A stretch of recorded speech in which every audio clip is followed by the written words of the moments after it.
Hello and welcome to Dishing Delights.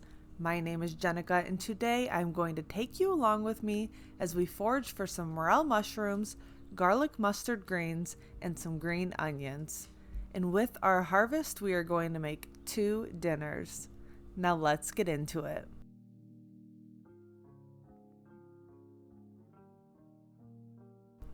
It is early May in southern Michigan, and so we have some garlic mustard greens here.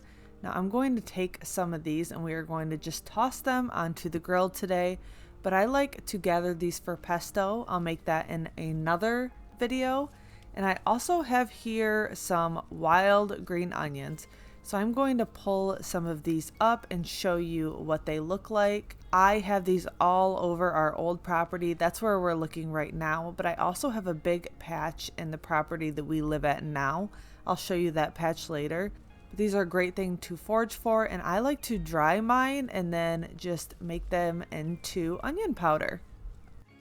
And now that we have our garlic mustard and green onions, let's go find some morels.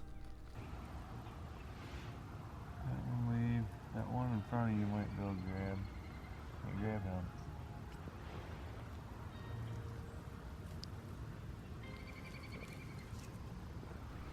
Now it is really exciting when you finally start finding morel mushrooms. This season is really short, so once you find them, you better hit the ground running, and we try to spend as much time outside as we can.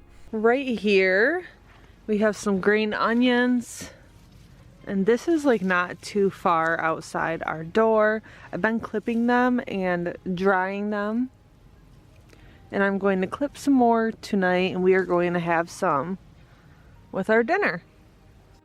Now I'm just going to clip the tops off of these. I really want this onion patch to grow, and in the last 3 years it has like quadrupled in size.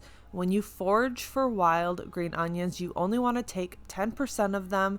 That way they continue to prosper throughout the years. And now we have all of these delicious chives, and I'll dry these and we'll use them all throughout the year. We have this little grill area down by the river, and today we're just going to wash our vegetables.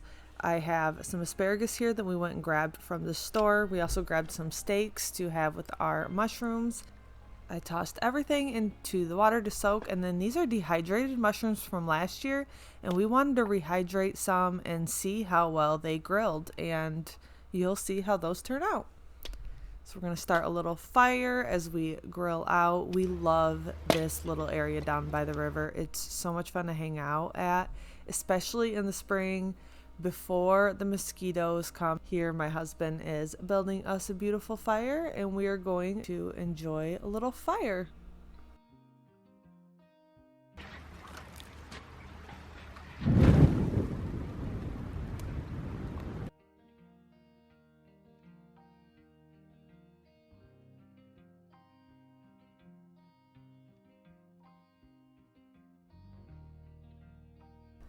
So I have tossed our green onions, some of those mustard greens, and our asparagus on the grill. And we grabbed these steaks, and of course, look at our dog wants some of that. She really does. And then we have our mushrooms. The dehydrated ones look gross. I know that they look gross, but they ended up turning out really good. I wasn't going to try it because they look orange, but they turned out fabulous. Just a little bit of butter, and I think we are going to do this again this year if we get a large harvest of mushrooms. We got some giant mushrooms last year, and so we dehydrated I think 8 of them, and it was a really fun experiment.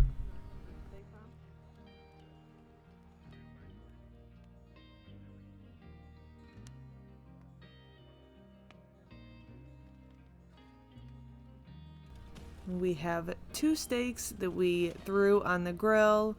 We knew we were going to eat one tonight and then save one for another night.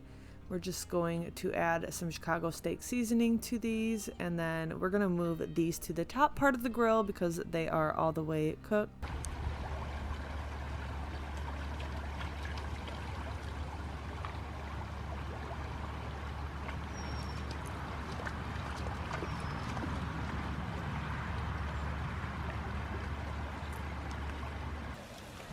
Ooh.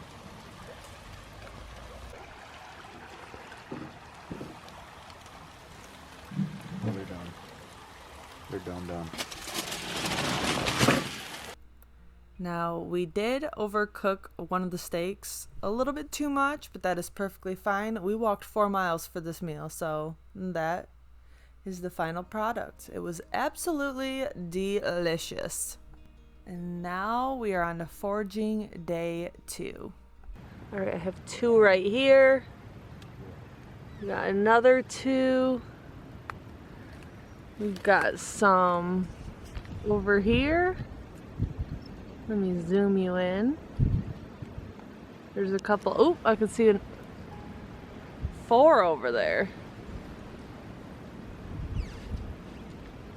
There's another one. There's some back there. Oh my gosh, they just keep going. On this day, we were lucky enough to get quite a big harvest. We got over 30 this day, mostly just regular morels. We did get a few half frees, but I think we got 30 plus in total. The biggest tip when you are looking for morels is to make sure that they are hollow. If they are not hollow, they are not good to eat. And before you forage for any mushrooms, educate yourself as much as possible because you do not want to get sick at all from anything that you forage for. I have some potatoes here. I'm going to peel and boil those up, and I'm just going to make some mashed potatoes. We have our butter here, and then we also have our butterfly steak, and then we are going to put some seasoning on these, and this is going to be super simple. I'm going to take those out of the package. I'm going to cut them up into bite-sized pieces, and then I'll end up seasoning these up, and then we'll fry them up in a little bit of butter. Here are my seasonings that I'm using, just some Tony's Creole seasoning and some seasoning salt.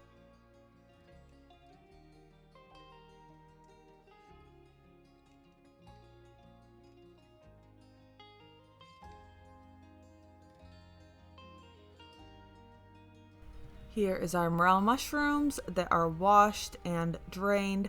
I'm just going to take some of the small ones and keep them whole, and then most of the medium-sized ones I'm just going to cut in half, and then I'll fry these up with some butter and the steak.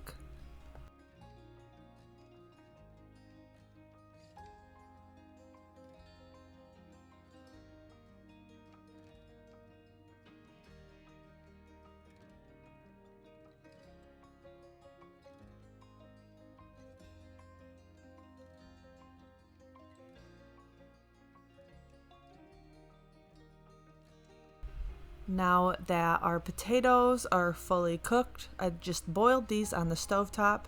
I am going to add in some butter, and I did not have any milk on hand, so I used some evaporated milk, and this is why having a fully stocked pantry is so amazing, because if I'm out of milk, I can just grab something else as a substitute. Now I am going to use my KitchenAid mixer to mix these up. This is the first time that I've actually used these for mashed potatoes, and my life has absolutely been changed. I'm no longer going to make them in the Instant Pot, stovetop, and then the KitchenAid is because these turned out absolutely fantastic.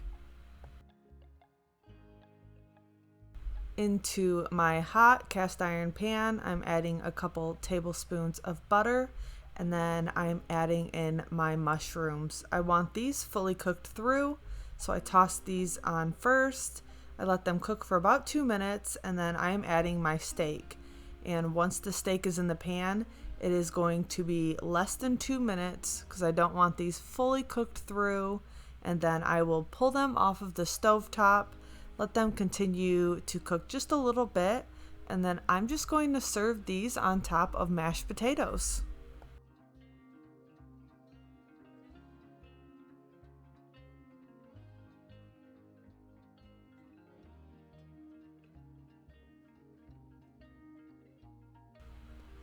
Now this turned out absolutely fabulous. The steak was cooked to perfection. The mushrooms were absolutely delightful, and the potatoes were perfection.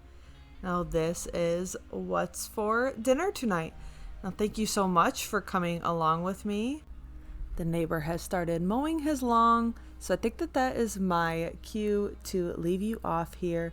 Thank you so much for watching. I hope you liked this video. If you do, please like and subscribe. Hit that notification bell so you can be notified when I upload my next video, which will be a what's for dinner video on Sunday.